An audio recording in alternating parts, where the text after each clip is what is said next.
we are looking at how to pronounce this number as well as how to say it if you're talking about the year.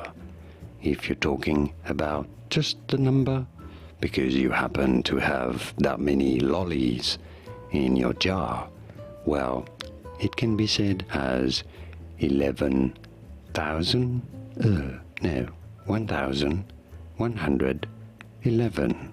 Pretty straightforward. 1,111. You could say it also as 1111.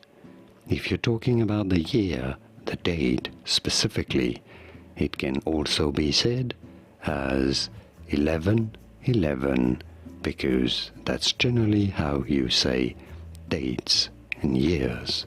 1111, 1111, and now you know. Here are more videos on how to pronounce more interesting words, names and numbers whose pronunciations aren't always obvious. I'll see you there to learn more. Thanks for watching.